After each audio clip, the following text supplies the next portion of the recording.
Last lecture में छोटा सा एरर हो गया था। बेसिकली इसका एक्सेलरेशन अगर ए माना है ना, तो इसका एक्सेलरेशन कितना होगा, a/2 होगा। मैंने 2a लिख दिया था गलती से।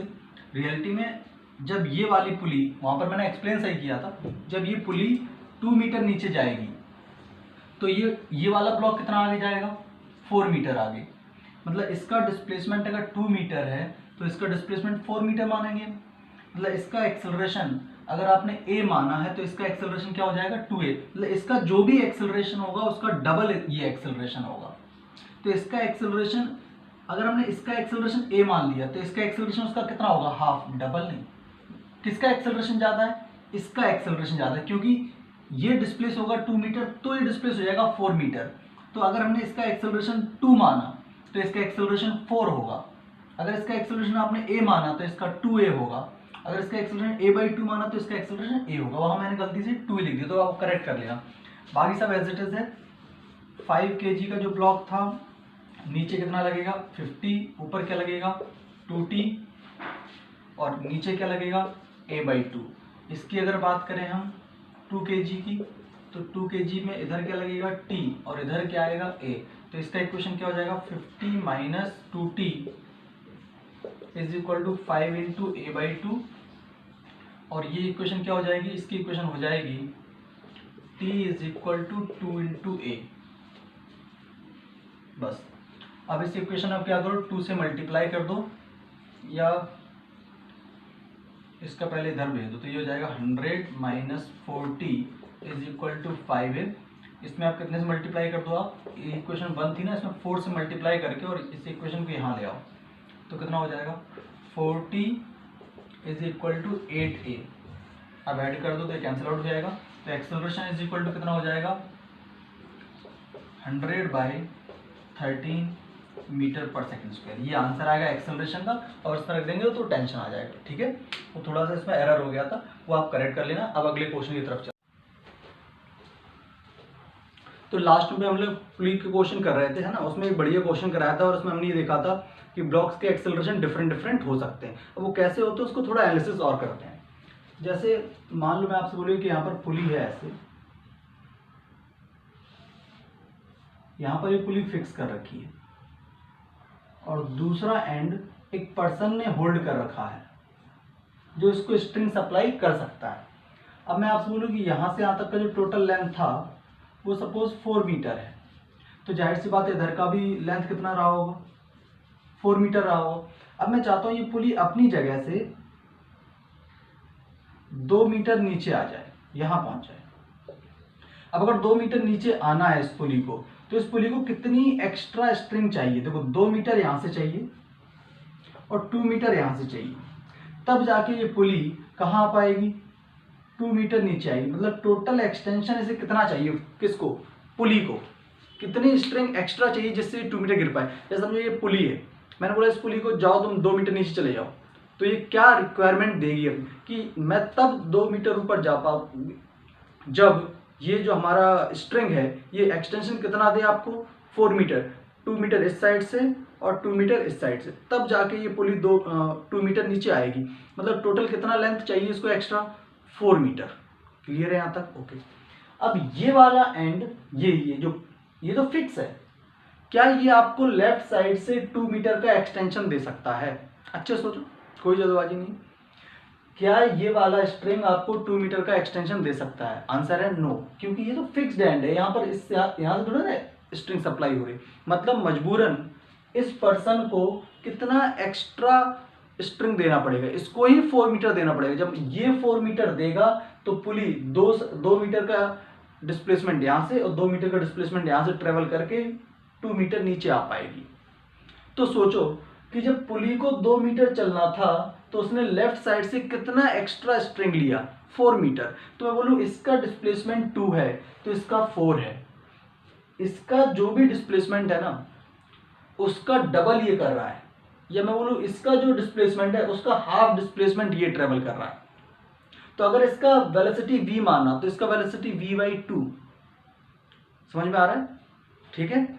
और अगर आपने इसका एक्सेलरेशन सोचो a ले लिया, a तो इसका एक्सेलरेशन कितना लोगे, इसका डबल 2a। क्लियर मेरी बात, फंडे एकदम सही है आपके, ओके। दूसरा मैंने एक चीज बताई थी कि जब भी एक पुली हमारी है, ऐसे जब हम पुली देख रहे थे तो इस पुली पर अगर इधर ऐसे एक फोर्स लग रहा है T और एक फोर्स लग रहा है इधर T, तो यहां एक स्ट्रिंग और बंधी हुई जिससे एक ब्लॉक लटका हुआ है ऐसे, तो इस स्ट्रिंग में यहां पर, तो ये तो अलग स्ट्रिंग होगी, इस स्ट्रिंग में कितना टेंशन जनरेट होगा T डैश, आंसर आया था 2T। कैसे, क्या सिखाया था कि आप हमेशा स्ट्रिंग को काट दिया करो ऐसे। अब पुली की बात करो, सिर्फ अगर हम पुली की बात करें तो पुली पे इधर ऐसे फोर्स लग रहा है T, इधर ऐसे फोर्स लग रहा है T, नीचे फोर्स लग रहा है T डैश, और पुली कहां जा रही है, मान लो नीचे जा रही है। तो इस पर आप न्यूटन की इक्वेशन लगाओ ना, बस सिंपल न्यूटन की सेकंड लॉ की इक्वेशन अप्लाई करो। क्या लिखोगे, T dash minus 2T, downward direction का फोर्स माइनस अपवर्ड डायरेक्शन का force, T dash minus 2T is equal to ma, mass of pulley into acceleration. तो मास ऑफ पुली तो क्या चीज है, 0, तो हम क्या लिख पाएंगे, T dash is equal to 2T। Clear है, ये चीज अच्छे से नोट करो, देखो कोई डाउट हो तो बताओ। ठीक है यहां तक, तो आप इसको स्क्रीनशॉट करके नोट करो, फिर आगे बढ़ते हैं।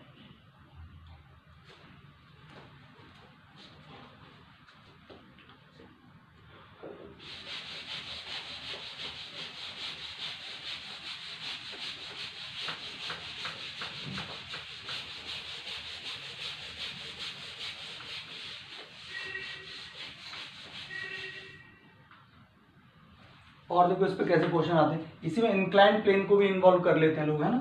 अभी 2-3 क्वेश्चन कराऊंगा इसी के पुली के ऊपर। चलो ये क्वेश्चन करके दो, बिल्कुल सिंपल सा क्वेश्चन दे रहा हूं।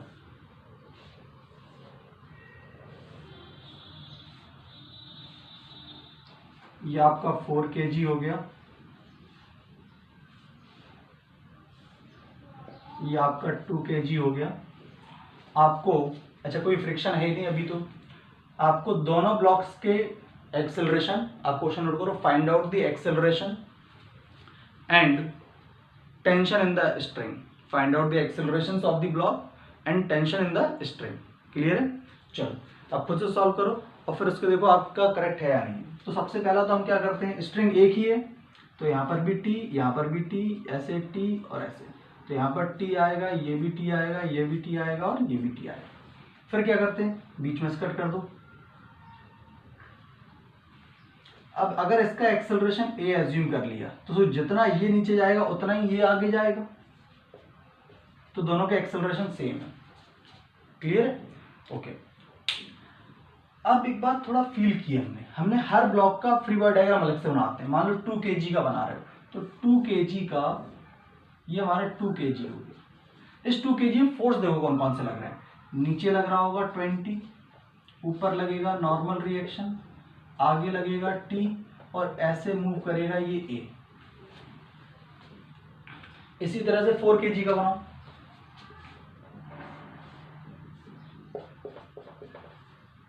ऊपर लगेगा T, नीचे लगेगा 40 और नीचे ही ये जाएगा। अब क्या इस पर आप न्यूटन की इक्वेशन लिख सकते हो एक्सेलरेशन की डायरेक्शन में। सोचो इस ब्लॉक पर क्या आएगी equation, 40 minus T is equal to 4 into A।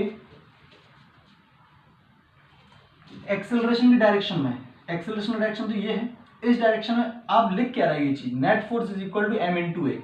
इस डायरेक्शन में इस ब्लॉक पर नेट फोर्स क्या है, अरे एक ही फोर्स है तो कुछ माइनस होने की जरूरत नहीं। कई लोग सोच रहे हैं कि हर में तो 40 माइनस टी हो रहा है, इसमें तो t माइनस क्या, अरे जब पीछे की साइड कोई फोर्स है नहीं तो कुछ भी नहीं, तो यहाँ पर क्या आएगा, t is equal to 2 into ए।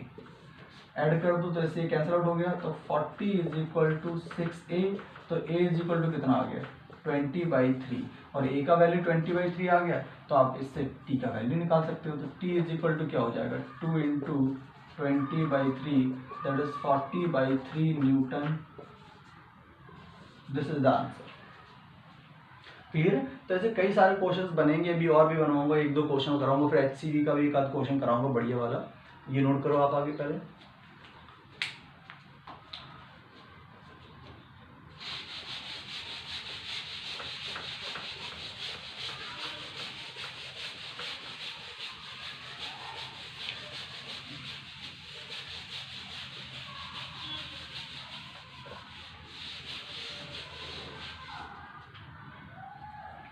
यही पूरा सिस्टम सोचो अगर इंक्लाइन प्लेन पर रखती है, ध्यान समझना उस बात को।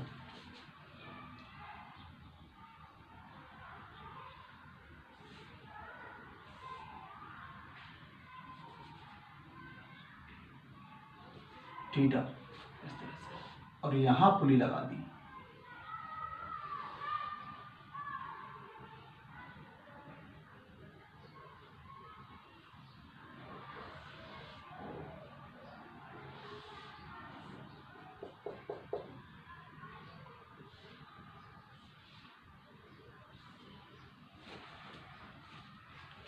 इस ब्लॉक का मास ले लो कुछ 2 kg, इस ब्लॉक का मास ले लो कुछ 4 kg,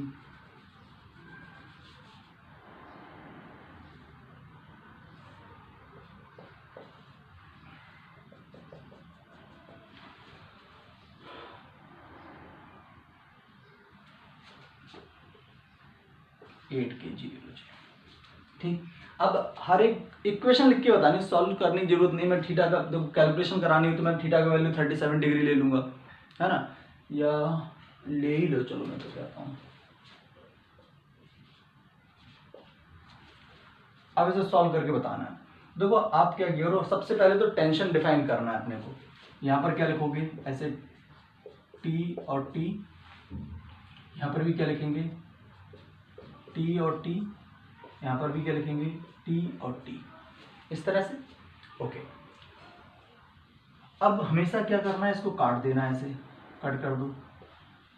अच्छा ये टी पुली के ऊपर देखो यहाँ कितना आएगा, ये ब्लॉक थोड़ा सा बड़ा बना देते हैं, यहाँ पर कितना आएगा, अभी अभी देखा था हमने कितना आएगा 2t लास्ट में। तो सबसे पहले तो आप इस 8 kg का फ्री बॉडी डायग्राम बनाओ। तो 8 kg पर अगर हम ध्यान से देखें तो ये अपना 8 kg हो गया, ऊपर लग रहा है 2t और नीचे लग रहा है 8t। ये सिस्टम जाएगा कहाँ? अब आपके मन में आ रहा है सर हमें कैसे पता चलेगा कहाँ जाएगा? इस 2 kg पर नीचे कितना लग रहा होगा, ऐसे याद है mg लगता था नीचे, तो 20। इसका इधर कंपोनेंट क्या होगा? अच्छा इधर वाले कंपोनेंट से कोई खास लेना देना नहीं है, क्यों? क्योंकि जब आप इसका फ्री बॉडी डायग्राम बनाओगे कि इसका 2 kg का, ध्यान से देखें यहाँ पर ये 2 kg, तो इस पर इधर लग रहा होगा 20, इधर जो फोर्स लग रहा होगा वो लगेगा 20 cos 37, और अलोंग द इंक्लाइन प्लेन जो फोर्स लगेगा इस ब्लॉक पर वो लगेगा 20 sin 37, और इसके अगेंस्ट क्या मिलेगा इसको, नॉर्मल। ये इसका फ्री बॉडी डायग्राम हो गया। और ये मूव कहाँ करेगा, जाहिर सी बात है ये along the incline plane move करेगा। क्लियर मेरी बात? ओके, सॉरी इस डायरेक्शन में, इस डायरेक्शन। अब अगर इसका एक्सेलरेशन a मान लिया तो फिर वही बात, अगर ये 1 मीटर ऊपर चला, जैसे मान लो मैं आपसे बोलूं ये ब्लॉक 2 मीटर ऊपर चला, ध्यान समझना कितने मीटर, 2 मीटर, यहां से शिफ्ट हो गए, तो आपको कितनी एक्स्ट्रा स्ट्रिंग मिल गई? अगर ये 2 मीटर ऊपर चला गया तो क्या आपको 2 मीटर की एक्स्ट्रा स्ट्रिंग मिल गई, और वो 2 मीटर का एक्सटेंशन होते होते होते इधर आएगा, पुली के पास पहुंचा, कितने मीटर का एक्सटेंशन, 2 मीटर का एक्सटेंशन, क्योंकि यहां से तो कोई एक्सटेंशन मिल नहीं रहा, तो इसके ऊपर जाने की वजह से इस पुली को कितना एक्सटेंशन मिला, तो आंसर है 2 मीटर। ये अगर 2 मीटर ऊपर गया तो पुली को कितना मिला, 2 मीटर। अब हमें पता है अगर पुली को 2 मीटर का एक्सटेंशन मिला तो वो केवल 1 मीटर नीचे जा सकती है। क्लियर? तो अगर इसका एक्सेलरेशन आपने a एज्यूम कर लिया, या आप इसका a ले लो, तो इसका कितना रहा होगा, 2a रहा होगा। क्लियर है? कोई कंफ्यूजन तो नहीं है? ठीक है, ओके। बस अब इक्वेशन लिख दो। इस पर इक्वेशन क्या हो जाएगी, 80 minus 2t is equal to 8 into A, और इसकी इक्वेशन क्या हो जाएगी, इसकी इक्वेशन हो जाएगी, अच्छा इस पे इधर क्या लग रहा है t, तो इसकी इक्वेशन ध्यान से देखना क्या लिखोगे, t minus 20 sine 37, 20 into 3/5, 20 into 3/5 कितना हो गया, 12, तो t minus 12 is equal to 2 into a. अब इसे इक्वेशन 1 बना दो, ये इक्वेशन 2, इस इक्वेशन 2 में 2 से मल्टीप्लाई करो।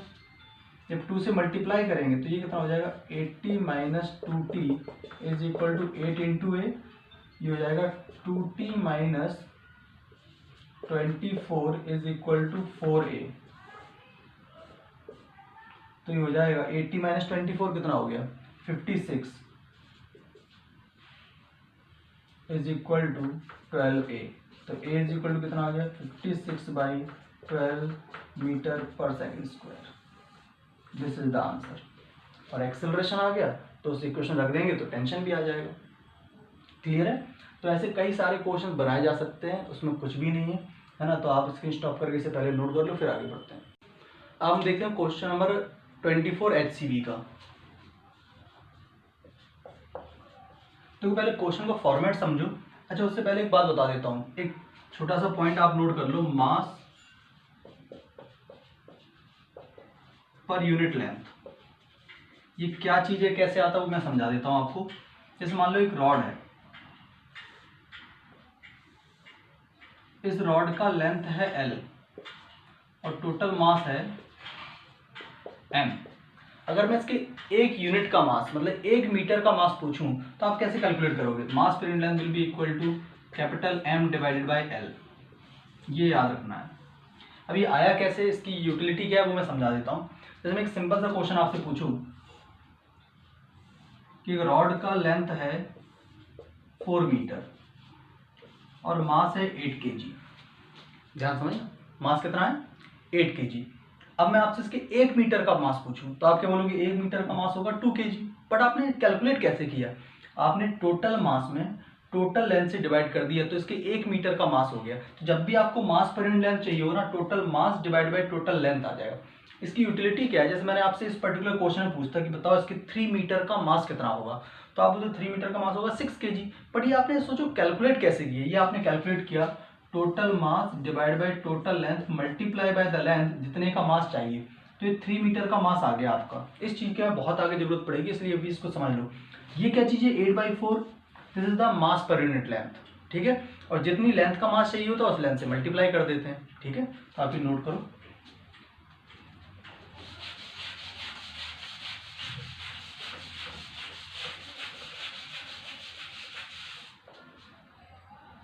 अब क्वेश्चन क्या है, ऐसे एक सरफेस है, यहाँ एक ऐसा ब्लॉक है, सॉरी पुली है, यहाँ भी एक पुली है, एक यहाँ पर ऐसे ब्लॉक रखा हुआ है जिसका इधर लेंथ है 10 सेंटीमीटर, ये लेंथ है 20 सेंटीमीटर। इस पर ऐसे लगा के इधर एक फोर्स लगाया जा रहा है 32 न्यूटन का, इधर फोर्स लगाया जा रहा है 20 न्यूटन का। तो आप, और इसका मास कितना है? टोटल मास है 3 kg ब्लॉक का। तो आपसे क्या पूछा गया? अब एक बात समझो, किसी भी ब्लॉक को, ऐसे ब्लॉक है, इस पर एक फोर्स लगाया जाए इधर और एक फोर्स लगाया जाए इधर, तो ये ब्लॉक तो टूटना चाहेगा। बट अगर नहीं टूट रहा है, इसका मतलब इसका हर एक पार्ट अंदर की तरफ एक फोर्स लगा रहा होगा। इस पोर्शन को आप खींच रहे हो मान लो इधर की साइड, तो ये वाला पार्ट कहाँ फोर्स लगा रहा होगा? इधर की साइड। अच्छा, जब इस पार्ट पर इधर की साइड फोर्स लग रहा है ऐसे, तो कौन लगा रहा है ये फोर्स? क्या इधर वाला पार्ट लगा रहा है? इसी तरह से जब इस वाले पार्ट को आप इधर फोर्स लगा के खींच रहे हो, इस वाले पार्ट को इधर लगा के फोर्स खींच रहे हो, तो ये वाला पार्ट में फोर्स कहाँ लग रहा है? इधर। इधर कौन फोर्स लगाएगा? इधर वाला पार्ट।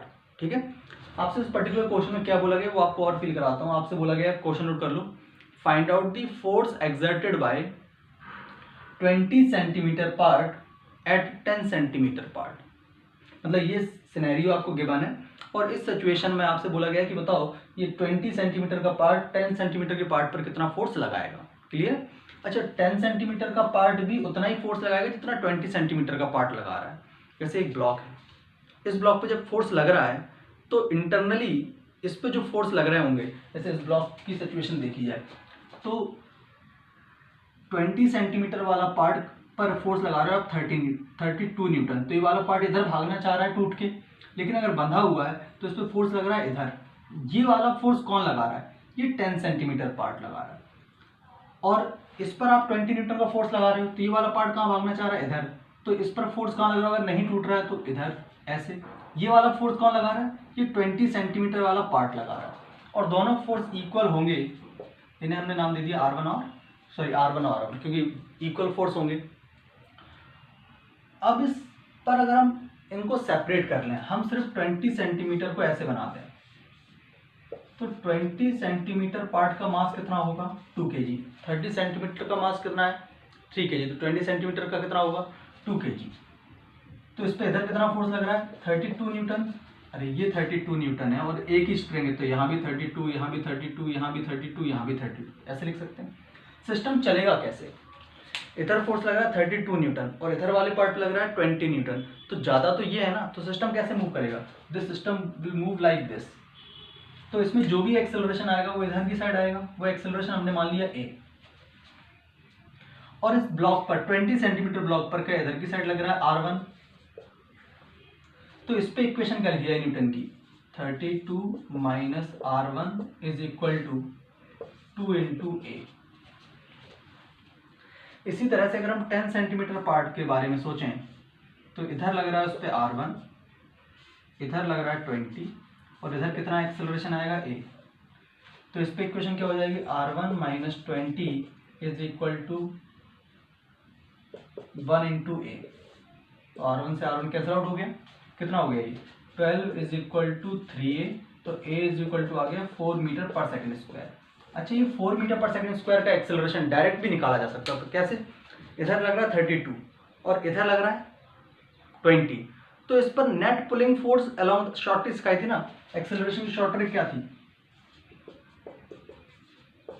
Net pulling force. अब खुद सोच के बताओ, 32 न्यूटन इधर लग रहा है, 20 न्यूटन इसके पीछे लग रहा है, तो ये 20 न्यूटन इसका अपोज कर रहा है, सपोर्ट कर रहा है, अपोज कर रहा है, तो नेट पुलिंग फोर्स कितना बचा है इसके ऊपर, क्या इसके ऊपर नेट पुलिंग फोर्स बचा 12 न्यूटन अपॉन नेट मास कितना है इसका 3 kg। तो देखो एक्सेलरेशन डायरेक्ट आ गया 4 मीटर पर सेकंड स्क्वायर। अब एक्सेलरेशन आ गया तो किसी भी एक इक्वेशन में रख दो, मान लो इस इक्वेशन में रख दो आप, तो कितना हो जाएगा 4 इंटू 2 8 हो गया, तो R1 का वैल्यू कितना हो गया 24, R1 इज इक्वल टू आ गया 24 न्यूटन। यही वो फोर्स है जो हमसे पूछा गया है। आप इस इक्वेशन में भी रखते देखो 1 into 4 R1 is equal to कितना आ जाता है 24, सेम ही आना है, ठीक है। तो आप स्क्रीन स्टॉप कर इसे नोट कर लो।